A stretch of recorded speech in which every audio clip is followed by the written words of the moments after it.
हर हर महादेव। कैसे हो सब आप सबका रीता इस रूटीन चैनल में बहुत बहुत स्वागत है। और डायरेक्टली मैं कहाँ जा रही हूँ तो ये है हमारे दमोई का घंटा घर बूंदा बहू मंदिर। तो यहाँ से हम होते हुए गए हैं मार्केट। तो ये जो हमारा मंदिर है ईसाई मंदिर है, बकौली बोलते हैं इसको। तो यहाँ से हमने डिस्पोजर कटोरी खरीदी है क्योंकि हमें ब्राह्मणों को देना था, उसमें रख के प्रसाद। तो कटोरी थोड़ी सी छोटी आ गई थी। इसके बाद हम पहुँच गए बांदकपुर। जैसे कि आपको पता है कि हमारी दीदी शांत हो गई थी और दीदी के 6 महीना पूरे हो गए थे। तो हमने दीदी का एक सपना था कि ऋतु मुझे ब्राह्मण भोजन करवाना है और शंकर जी का अभिषेक करना है, उसकी बहुत इच्छा थी। और आप लोगों को एक बात अच्छे से पता होगी कि दीदी हमारी पैदल ना बांदकपुर जाती थी। दीदी हमारी गढ़राव दमोई से बांदकपुर पैदल जाती थी। कोई जाए चाहे नहीं जाए, उनका नियम बनाए थे उन्होंने। कम से कम 6 या 7 बार वो वहाँ पे पैदल गई हैं। तो वो भोले बाबा को बहुत ज़्यादा मानती हैं, जागेश्वर धाम नाथ महाराज जी को बहुत ज़्यादा मानती थी। तो उनकी इच्छा थी कि हमें वहाँ पे जाके ब्राह्मण भोज करवाना है और अभिषेक करवाना है। तो मैंने उनकी इच्छा को थोड़ा सा पूरा करने की कोशिश करी है। और मैंने पंडित जी से बात कर ली थी कि भाई मुझे अभिषेक करना है और ब्राह्मण भोज करवाना है। तो पंडित जी ने बोला था ठीक है रीता जी आप आ जाना, आपका काम हो जाएगा। तो जैसे ही हम वहाँ पे पहुँचे अभिषेक करने के लिए, तो हमने अपने माथे पे शंकर भोलेनाथ जी का तिलक करवाया। इसके बाद जो हमें अभिषेक की सारी चीज़ें लेके गए थे वो मैंने थाली में रखी। और जैसे कि हमारा अभिषेक होने ही वाला था उतने में हमारे सांसद जी हैं राव सिंह लोधी जी, जो हमारे दमोई के सांसद जी हैं, तो वो आ गए थे। तो पहला अभिषेक उनका हुआ। इसके बाद हम लोगों ने भोले बाबा का अभिषेक किया। तो जब तक पंडित जी ने बोला आप लोग सारी तैयारी कर लो, इसके बाद आपका नंबर आएगा। तो मैं घर से पूरी चीज़ लेके आई थी जो पंडित जी ने बताया था। जैसे कि भगवान शंकर भोलेनाथ जी का 5 चीज़ से अभिषेक होता है। दूध हो गया, दही हो गया, घी हो गया, शक्कर हो गई और शहद हो गई और साथ में जल हो गया। ठीक है, तो इन सारी चीज़ों से अभिषेक होता है। तो आप देखिए ये हमारे आदरणीय राहुल सिंह जी भी आपको मेरी वीडियो में नज़र आएंगे। तो हमने सोचा कि जब तक अभी वो नहीं आए हैं जब तक हम भोले बाबा के दर्शन कर लेते हैं। तो मैंने भोले बाबा का आशीर्वाद लिया। और ये हमारे राहुल सिंह सांसद जी हैं जो भोले बाबा का अभिषेक कर रहे हैं। और मुझे उस दिन इतनी ज़्यादा खुशी हुई कि चलो यार काश हम इनके कभी पास फेस टू फेस कभी हम मिल नहीं पाते हैं, कभी देख नहीं पाते हैं। लेकिन वो साक्षात भोले बाबा ने ये भी इच्छा पूरी कर दी कि हमारे सांसद जी हमारे सामने आके खड़े हो गए। तो हमें बहुत खुशी हुई। मेरी तो खुशी का कोई जरिया ही नहीं था कि हमारे सांसद जी दमोई के हमारे साथ हैं।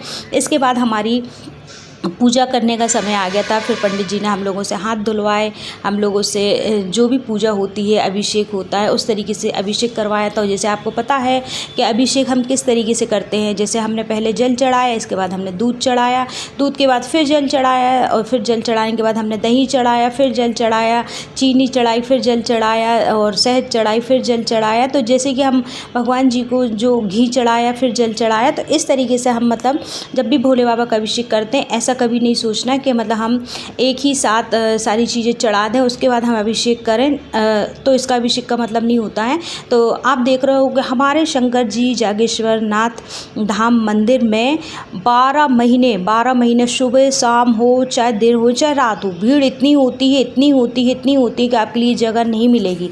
तो अभी जब हमारे ये अभिषेक चल रहा था तब इतनी भीड़ थी कि हम लोगों के लिए बहुत मुश्किल से अभिषेक कर, हम लोग साइड से एक तरफ से अभिषेक कर रहे थे, एक तरफ से जो श्रद्धालु थे वो जल चढ़ा रहे थे भोले बाबा को। और आपको तो पता है कि भोले बाबा के बिना किसी की ज़िंदगी को मोक्ष नहीं मिलता है। हमारा जो जीवन है अंत हमारे भोले बाबा ही करवाते हैं। जो भी हमने संसार में आके पाप किए हों, पुण्य किए हों, जो भी गलतियाँ की हों, जो भी छल कपट सारी चीज़ों का अंत हमारे भोले बाबा ही करवाते हैं। अगर हम इनकी शरण में नहीं जाते हैं तो हमें मुक्ति नहीं मिलती है। आपने सुना होगा कि जब व्यक्ति बीमार होता है उसके प्राण नहीं निकलते हैं तब हम महामृत्यु जाप सुनाते हैं, हम गीता का पाठ करते हैं, हम भगवत कथा करते हैं, हम बहुत सारी चीज़ें करते हैं। तो सबसे लास्ट में हमें मोक्ष दिलाने वाले भोले बाबा हैं। तो मैं भोले बाबा से बोलना चाहती हूँ कि हे भोले बाबा, हमारी दीदी की जो इच्छाएं थी ज़्यादा नहीं छोटे रूप में मैं अभिषेक कर रही हूँ। और आप हमारी दीदी जहाँ भी गई हो दूधू कुल्ला करें, अच्छे रहें और उनका जन्म बहुत अच्छी जगह अब तक तो हो ही गया होगा मेरी दीदी का जन्म। कहीं दूसरी जगह बहुत अच्छे से हो गया होगा। तो इस तरीके से हम लोग सारी पूजाएं कर रहे हैं। और मैंने थोड़ी सी आवाज़ म्यूट कर दी थी क्योंकि वहाँ पे भीड़ भाड़ बहुत ज़्यादा थी। तो क्या होता है कि भीड़ भाड़ में ना आवाज़ें सुनाई नहीं देती हैं। तो आप देख रहे हो मम्मी थी, मैं थी, मेरा छोटा बेटा था, मेरी बहन का लड़का था, मिष्टी थी, मेरा भतीजा था, हम सभी लोग अभिषेक कर रहे थे। भीड़ इतनी थी ना कि क्लियर से हम आपको पूरी चीज़ें नहीं दिखा पा रहे थे, लेकिन हाँ बट हमें भोले बाबा नज़र आ रहे हैं। तो भोले बाबा से मैं यही बोलना चाहती हूँ कि भोले बाबा अपनी कृपा आप सब पर बना के रखें और हम सबको अपना आशीर्वाद दें और सदा ही आप मेरे साथ रहें। मेरी हर दुख परेशानी में आप मेरे साथ खड़े रहें। क्योंकि देखिए हम ये तो नहीं बोल सकते कि भोले बाबा हमें सुख ही सुख दो, क्योंकि जब हम संसार में आए हैं तो दुख सुख सारी चीज़ें चलती। देखिए हमने शंकर जी भोलेनाथ जी के वस्त्र चढ़ाए, फिर हमने जनेब चढ़ाया। तो जो हम सारी सामग्री लेके आए थे, पंडित जी एक के बाद एक करवा रहे थे। फिर उन्होंने बोला तिलक लगाना, तो जैसे आप अभी देख रहे हो कि पहले हमें 2 उंगली से तिलक लगानी चाहिए, फिर लास्ट वाली 1 उंगली से हमें तिलक लगा के फिर इस तरीके से हमें भगवान जी को सजाने चाहिए, जैसे भी आप सजा सकते हो। तो बस मैं यही बोलना चाहती हूँ कि भोले बाबा आप सदैव सब पर अपनी कृपा करें और सबको अच्छा रखें। इसके बाद हमने फूल चढ़ाए और हमने तिलक करा और फिर इसके बाद हमें आरती भी करना है। और पंडित जी जैसी जैसी प्रक्रिया बताते जा रहे थे हम वैसे वैसे करते जा रहे थे। सबसे मेन होता है बेलपत्री। मैंने बेलपत्री भी चढ़ा दी थी भोले बाबा के लिए। और हम सब, अब मुझे मतलब बहुत खुशी हो रही थी। ये हमने करा था 5 तारीख को, 5 जून को, क्योंकि 4 जून को हमने करा था दीदी का 6 महीने का खाना और फिर 5 जून को हमने ब्राह्मण भोजन करा था, अभिषेक करी थी। ब्राह्मण भोजन की वीडियो नेक्स्ट वीडियो में मिलेगी आपको देखने के लिए। अभी क्योंकि ये जो ब्लॉगिंग है थोड़ा सा बड़ी हो जाती है, इस वजह से ना मैं थोड़ी सी छोटी सी ब्लॉगिंग कर रही, बट फिर भी ये भी वीडियो बहुत बड़ी हो जाएगी। लेकिन आप लोग ना वीडियो को देखना ना भूलें, चैनल को सब्सक्राइब करें अगर नए हो आप लोग, और वीडियो तो देखना बनती है क्योंकि हम वहाँ मंदिर नहीं जा सकते हैं। अगर हम यहीं घर बैठ के दर्शन कर सकते हैं भोले बाबा के, तो आप दर्शन ज़रूर करें और भोले बाबा को ज़रूर आप याद करें। भोले बाबा बहुत दयालु हैं और वो हम सबकी मनोकामनाएं इच्छाएं पूरी करते हैं, हमें कभी वो परेशान नहीं रखते हैं। तो बने रहें आप लोग मेरे साथ और वीडियो को अंत तक ज़रूर देखें। तो देखिए दोस्तों, जैसे मैंने बोला है कि आप लोग अगर नहीं जा सकते तो मेरी बात ज़रूर माने। हमारे ये दमोह के कुछ दूर 5 किलोमीटर दूर पड़ता है बांदकपुर जागेश्वर नाथ धाम मंदिर। पहले इसको बांदकपुर नाम मंदिर से प्रसिद्ध था, पर अब नया नाम दे दिया है जागेश्वर धाम नाथ मंदिर बांदकपुर। तो आप यहाँ ज़रूर जाएँ। और यहाँ पे ना हम बचपन से जा रहे हैं। ये शिवलिंग बहुत छोटी थी, बट अब ये शिवलिंग इतनी बड़ी हो गई है कि हमारे दोनों हाथों में नहीं आती है। तो ये मम्मी बैठी हैं, मैं बैठी हूँ, तो पंडित जी ने हमारे हाथ में एक रक्षा सूक्त का धागा दिया था, वो कुछ मंत्र पढ़ रहे थे। इसके बाद हमें वो चढ़ाना था, ठीक है। तो हम ये सारी प्रक्रिया कर रहे थे पूजा की।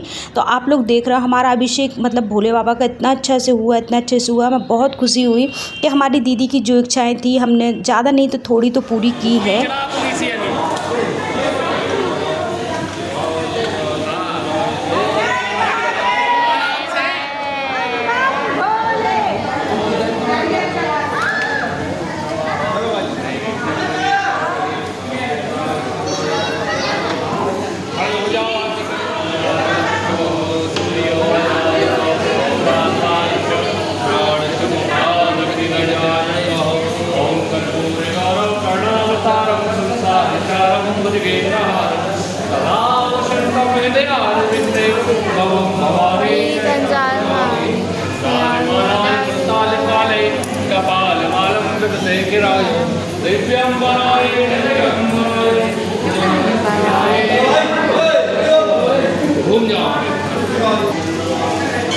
तो देखिए दोस्तों, अभिषेक पूरा कम्प्लीटली हो गया है, आरती हो गई है। वीडियो अच्छी लगे तो लाइक शेयर जरूर करें, देखना ना भूलें। हर हर महादेव, बम बम भोले।